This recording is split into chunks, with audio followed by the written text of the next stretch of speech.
Maya sat quietly in the large living room, holding her baby close to her chest. The house was beautiful, polished floors, soft golden curtains, and the smell of expensive candles in the air.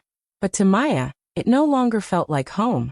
She could feel the cold air of judgment pressing against her, even though no one was shouting.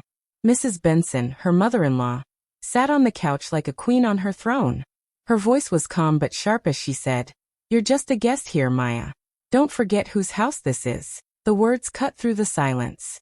Maya's heart sank. She looked at her husband, Tund, hoping he would speak, hoping he would defend her, just once. But Tund stayed quiet, pretending to be focused on his phone. He didn't even look up. That silence was louder than any insult. Maya felt her cheeks burn, but she didn't say anything. She only held her baby tighter.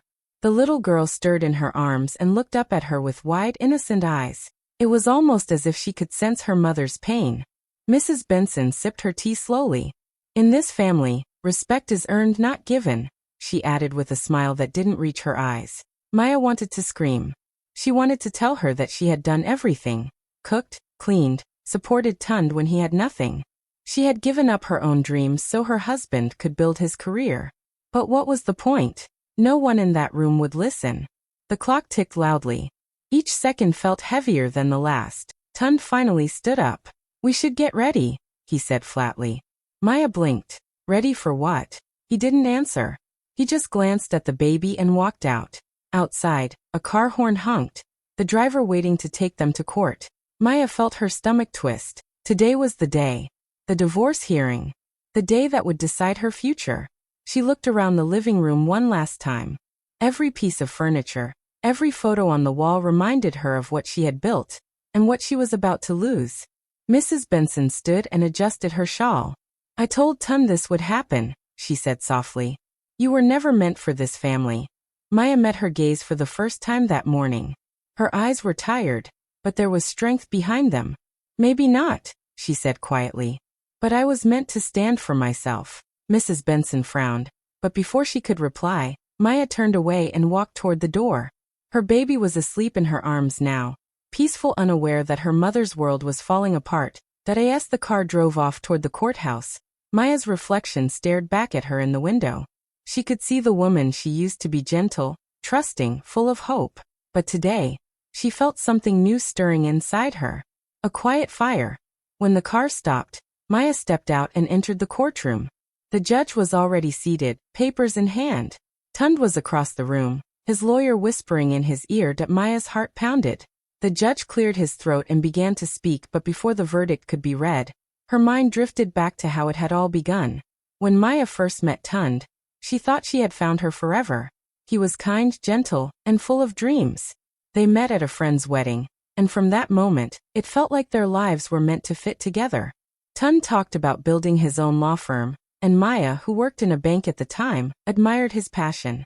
They were both ambitious, both hungry to build something meaningful. Their love grew quickly. Within a year, they got married in a beautiful ceremony filled with laughter and promises. Maya looked into Tund's eyes and believed every word he said, that he would stand by her, protect her, and never let anyone come between them. In the early days of their marriage, everything felt perfect. They lived in a small apartment then, and even though money was tight, Maya was happy. Tund would come home late from work, tired but smiling. They would eat together, talk about their dreams, and fall asleep holding hands. When Maya became pregnant, Tund was overjoyed. He promised to take care of everything. "You don't need to work for now," he said lovingly. "Stay home and focus on our baby. My firm will grow soon." Maya agreed, trusting him completely. She left her job and poured her heart into her family. She cared for the baby, supported Tund through long nights, cooked his meals, and even helped type legal documents for his growing firm. She was proud of him, proud of them. But things began to change after Tund's mother, Mrs. Benson, moved in with them. Mrs. Benson was elegant and well-spoken, but her eyes always carried judgment. She liked things her way, the food, the furniture, even how the curtains should hang. At first, Maya tried to be kind and respectful. She thought, "She's just adjusting. I can be patient." But patience slowly turned into pain. Mrs. Benson would make small comments that stung deeply. "You don't cook like the women from our family," she'd say with a smile that wasn't really a smile. Or, you shouldn't talk when elders are discussing serious matters. At dinner, she always found ways to make Maya feel small. If Tund forgot something, Mrs. Benson would quickly blame Maya. She distracts you too much, she would say. You were sharper before marriage. Maya hoped Tund would defend her, but he didn't. At first, he would laugh awkwardly and change the subject. Later, he began to agree. That was when the distance began. Tund stopped talking to her about his work. He spent more time with his mother, less with Maya and their daughter. When he came home, he was either tired or silent. If Maya tried to talk, he would sigh and say, "You're always complaining, Maya. My mother is just being herself. Don't make trouble." The love that once filled their home began to fade. Maya spent her days alone with her baby. The laughter that once echoed through the house was replaced with silence and whispered arguments. She missed the man who used to hold her hand and promise her the world. Now it felt like she was married to a stranger. Mrs. Benson took full control of the household. She decided what Maya should wear, what meals to cook, and even how the baby should be raised. Maya tried to resist gently, but every attempt was twisted into disrespect. "You're lucky we accepted you," Mrs. Benson would say.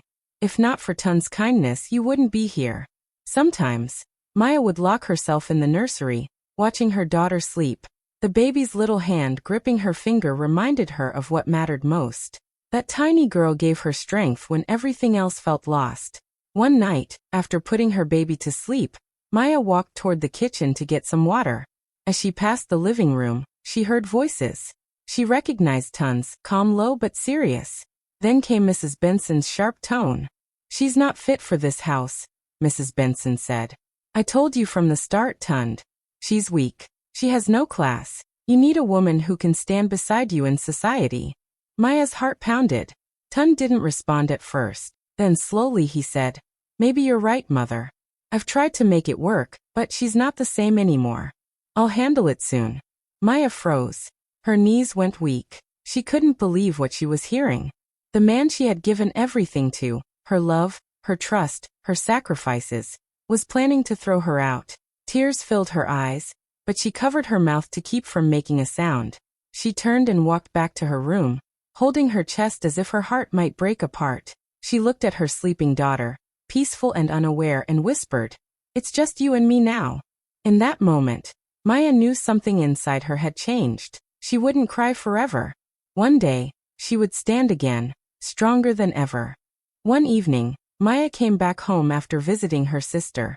It had been a long but comforting day. Her sister always made her laugh, always reminded her that she was stronger than she thought. Maya smiled softly as she stepped into the compound, carrying a small bag and a toy for her daughter. But as soon as she opened the front door, her smile disappeared.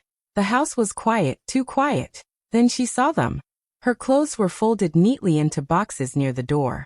Her shoes were lined up beside them. Even her daughter's little toys were packed away. The shelves that once held her favorite books were now empty. Maya froze. For a moment, she thought maybe it was a mistake. Maybe someone was cleaning. But then she heard Mrs. Benson's voice from the dining room. "You're back," Mrs. Benson said coldly, without even looking up from her cup of tea. "Good. We were just talking about you." Maya's throat went dry. "What's happening here? Why are my things packed?" Mrs. Benson stood slowly, her gold bangles jingling as she folded her arms. "It's simple," she said. "This is Benson property. You've been staying here because of my son. If he says you can stay, you can. If not," she glanced toward the hallway where Tund stood, silent as always, "then you'll have to leave." Maya turned to Tund, her heart pounding. "Tund? What is she talking about?" He didn't answer right away. His eyes were cold, distant. On the table before him lay a set of papers, thick, official-looking documents. He took a deep breath, sat down, and quietly picked up a pen. "Maya," he said softly, without emotion, "I think it's best we go our separate ways. This isn't working anymore." Maya blinked, confused. "Separate ways? What are you saying?" Tund didn't look at her. He signed the papers and slid them across the table. "These are the divorce papers. You can read them if you want." For a long moment, Maya couldn't move. Her hands trembled as she stared at the papers. Divorce? After everything they had shared, the love, the sacrifices, the child they had together. He was ending it like a business deal? She looked up at him with tears filling her eyes. Tund, I gave up everything for us. My job, my dreams, my family. You can't just. Mrs. Benson cut her off. Enough with the drama, Maya. You knew this would happen. You never belonged here. Maya turned toward her, anger breaking through her pain. You did this, she whispered. You've wanted to break us from the start. Mrs. Benson smirked. I only opened my son's eyes. Maya's chest tightened. She felt as though the walls were closing in. She looked at Tund again, searching for any sign of the man she once loved, the man who used to hold her hand and tell her she was his everything. But he was gone. I'll make arrangements for you, Tund said quietly. You can take whatever belongs to you. Maya let out a shaky laugh. Belongs to me? What's left that's mine, Tund? He said nothing. Her eyes burned, but she refused to cry in front of them. She picked up her baby's bag, held her daughter close and walked toward her room. She looked at the boxes one last time. Her whole life, packed neatly and pushed aside like she was nothing. She carried only one small suitcase. Inside were her daughter's clothes, some documents, and a photo of their wedding. The one where they both looked so happy. For a moment, she stared at that photo, then quietly tore it in half. Mrs. Benson followed her to the door. Make sure you don't come back here, she said. We've already found someone to help care for Tund. Someone better suited. Maya stopped and turned around slowly. Her eyes were red but steady. You can have the house, Mrs. Benson, she said softly. But remember this, peace doesn't live here anymore. Then she stepped outside into the cool night air. The baby stirred in her arms, and Maya pressed a kiss to her tiny forehead. The streets were dark, and she had nowhere to go, but she walked anyway, head high, tears falling silently. She didn't know what tomorrow would bring, but she knew one thing. She would not let them destroy her spirit. As she reached the end of the street, she whispered to her daughter, her voice trembling but full of quiet strength. We're not guests anywhere. Not anymore.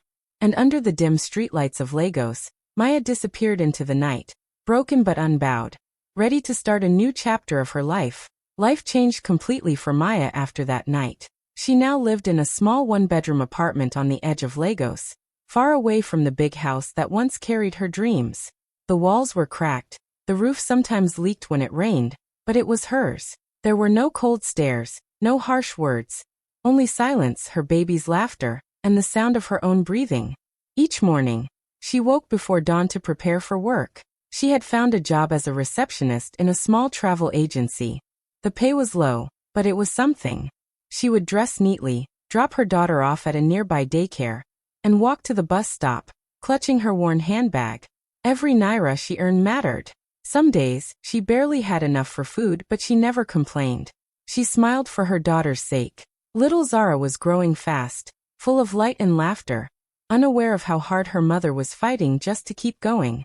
Then one afternoon, Maya came home to find a brown envelope at her door. The name Benson and Company. Legal Chambers was printed at the top, Tund's firm. Her hands trembled as she tore it open. Inside were legal documents. She read the first line and felt her knees go weak. Tund Benson is seeking full custody of the child, Zara Benson. Her heart dropped. She read it again, hoping she had misunderstood. But it was clear. He wanted to take her daughter away. Maya sat on the floor, the papers shaking in her hands. Tears ran down her cheeks as her daughter toddled toward her, holding out a small toy. Maya hugged her tightly, whispering through her tears, "They're not taking you away from me. I promise." The next morning, she went to meet a lawyer. Her name was Ada, a young woman in her late 30s with sharp eyes and a calm voice. Ada listened quietly as Maya told her everything. The humiliation, the betrayal, the custody papers. When Maya finished, Ada sighed. "They're using power and money to scare you," she said. "But you have rights, Maya. You were his wife. You supported him. You took care of that child. You are not powerless." For the first time in weeks, Maya felt a flicker of hope. The case went to court within a few weeks. Maya sat on one side, Tund and Mrs. Benson on the other. Tund looked confident in his suit, surrounded by top lawyers. His mother sat proudly beside him, whispering into his ear. When the judge entered, everyone stood. Maya's heart pounded so loud she could hear it. Tund's lawyer spoke first. He painted a picture of Maya as unstable and irresponsible. He said she was unfit to raise a child, that she was jobless and emotionally weak. He even claimed she had abandoned her home out of anger. Maya sat still, tears filling her eyes, but Ada placed a gentle hand on her arm. "Don't react," she whispered. "Let them talk. Our time will come." When it was Maya's turn to speak, her voice trembled at first. She told the court how she gave up her career to support Tund, how she cared for their daughter while he built his law firm, how she was thrown out of her home without warning. The judge listened carefully, taking notes. Mrs. Benson couldn't resist adding her own lies. "Your Honor," she said dramatically, "that girl never respected our family. She was lazy and careless. I raised my son better than to live with such a woman." Maya wanted to shout back, to defend herself, but Ada stopped her again. "Let her talk," she whispered. "The truth will speak louder soon." The days that followed were hard. The case stretched on for weeks. Maya went to work in the mornings and to court in the afternoons. She barely slept. The stress was eating her alive.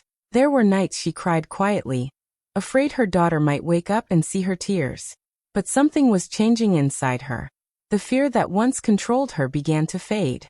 Ada encouraged her to gather evidence, proof of her support for Tund's law firm, her financial contributions, and the messages that showed Mrs. Benson's cruelty.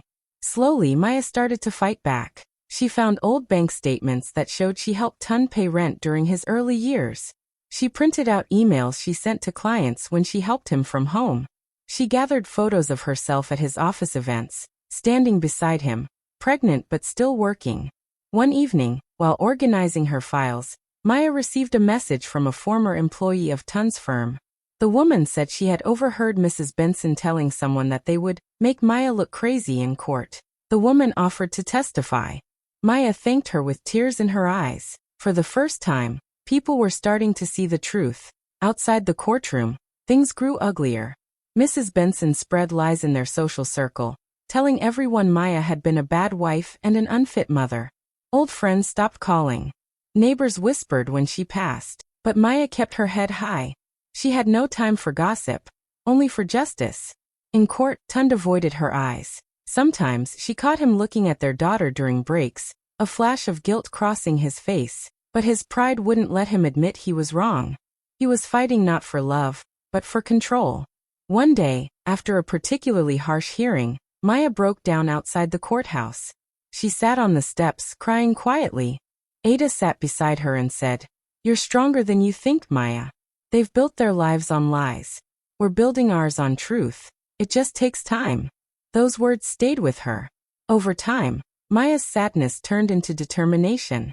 She started to read about women's rights, about custody laws, about property ownership. She wasn't just fighting for herself anymore. She was fighting for every woman who had been silenced, every mother who had been told she wasn't enough. When she stood in court again, her voice was steadier. She answered questions clearly, looked the judge in the eye, and didn't let Mrs. Benson's sharp words shake her anymore. The woman who once left that mansion broken was now standing tall, armed with truth and courage. And though the battle wasn't over yet, Maya knew one thing for sure: she would never be silent again. The courtroom was silent that morning. Everyone could feel the tension in the air. It was the final day of the case, the day the judge would decide everything. Maya sat at her table beside Ada, her lawyer. She looked calm on the outside, but her heart was racing. Across from her sat Tund, looking serious and confident, his mother seated proudly beside him as if she already knew they would win. The judge entered, and everyone stood. Maya felt her knees shake slightly, but she held her head high. This was it, the moment she had been fighting for all these months. Tund's lawyer spoke first. He stood and began in a smooth, rehearsed voice. "Your Honor," he said, "my client, Mr. Tund Benson, is a respected lawyer and a responsible father. He only wants what's best for his daughter. Mrs. Maya Benson, on the other hand, has shown signs of emotional instability. She left her matrimonial home without reason and now lives in unsuitable conditions for a child." Maya sat quietly, staring at the table. Each word felt like a knife, but she didn't flinch. She had learned not to give them that power. When the lawyer finished, Ada stood. Her voice was calm but firm. "Your Honor, everything they have said about my client is false. Maya Benson is not unstable, she is a survivor. She sacrificed her job, her savings, and her dreams to build her husband's career. We have evidence to prove that. Ada placed a folder on the table and handed copies to the court. These are bank statements, messages, and business registration documents, showing that Maya contributed financially to the law firm in its early days. She was not only a supportive wife, she was a silent partner. The courtroom murmured. Even the judge leaned forward with interest. Tun's lawyer tried to interrupt, but Ada continued. And there's more. The property where they lived, the Benson estate, was partly paid for using funds from Maya's personal account. She contributed over 30% of the initial payment. Maya looked over at Tund. For the first time, his confident face cracked. He turned slightly to his mother, who avoided his eyes. The judge looked at Tund. Mr. Benson, is this true? Tund hesitated. Your Honor, that money was a gift. Under oath, the judge reminded him. Tund swallowed. Yes, she helped. A wave of murmurs spread through the courtroom again. Maya's heart pounded, but she stayed still. Ada took a deep breath. Your Honor, there's one final piece of evidence. She clicked on a small recorder placed on the table. The room fell completely silent. Then Mrs. Benson's voice filled the courtroom. Make sure you tell the court she was unstable. Say she shouted at the child. I'll handle the rest. You'll be rewarded for this. It was a recording of Mrs. Benson talking to one of the witnesses who had earlier testified against Maya. Gasps echoed across the room. Mrs. Benson's face went pale. That's a lie, she shouted, standing up. Someone edited that. The judge raised his hand. Sit down, Madam Benson. She sat slowly, shaking, her proud expression gone. Ada turned to the judge. Your Honor, this recording was submitted by the witness herself after realizing she was manipulated. It proves that Mrs. Benson influenced testimonies and tried to destroy my client's reputation. The judge nodded slowly, his expression unreadable. He looked at Maya, then at Tund and his mother. For a long moment no one spoke. The sound of the air conditioner and distant traffic were the only noises in the room. Finally, the judge cleared his throat. This court has listened carefully to both sides. What I see here is not just a marriage that failed, but a woman who was unfairly stripped of her dignity and rights. Maya's heart raced. She held her breath as the judge continued. Therefore, the court grants primary custody of the child, Zara Benson, to her mother, Mrs. Maya Benson. The child's father will be allowed visitation rights under supervision. Tund closed his eyes, defeated. The judge continued. Regarding the property in question, the Benson residence, the court recognizes that both parties contributed to its purchase. Therefore, the property legally belongs to both Mr. and Mrs. Benson. However, due to the circumstances and the child's welfare, Mrs. Benson is granted full residency rights. Maya's hands covered her mouth as tears filled her eyes. She couldn't believe it. Then came the final blow.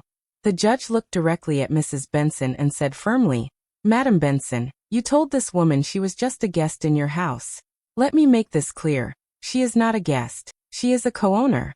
The courtroom erupted in whispers. Mrs. Benson sat frozen, humiliated.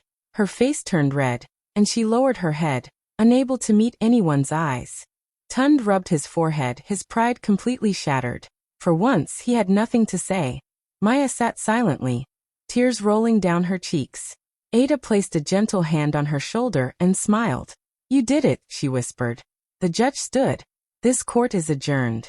Everyone began to leave, but Maya stayed seated for a moment, holding the ruling in her trembling hands. Her whole body shook, not from fear, but from relief. After everything they had done to her, she had finally stood her ground and won.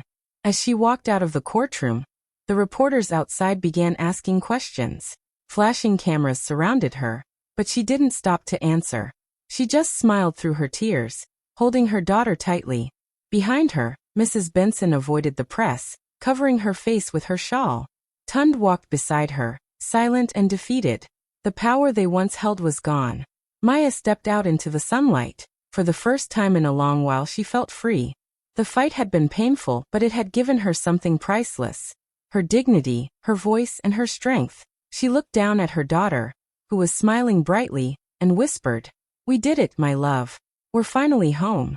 Maya walked slowly through the front door of the house that once made her cry every night. But this time it felt different. She wasn't scared or small anymore.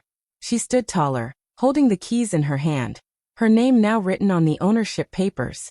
The same walls that once echoed with insults and control now felt peaceful and quiet. The first thing she did was open all the windows. Fresh air rushed in, carrying sunlight and the smell of rain from outside. She called in painters the next morning. The living room that used to be filled with Mrs. Benson's dark curtains and gold furniture was now bright, calm and simple. Soft cream walls, fresh flowers, a baby's laughter from the nursery. It was no longer the Benson house. It was Maya's home. Each room she changed carried meaning. The kitchen, where she was once ordered around, now had her favorite blue tiles. The master bedroom, where she used to feel lonely, now held peace. She put up pictures of her daughter, drawings and a framed quote. "We're not guests anymore."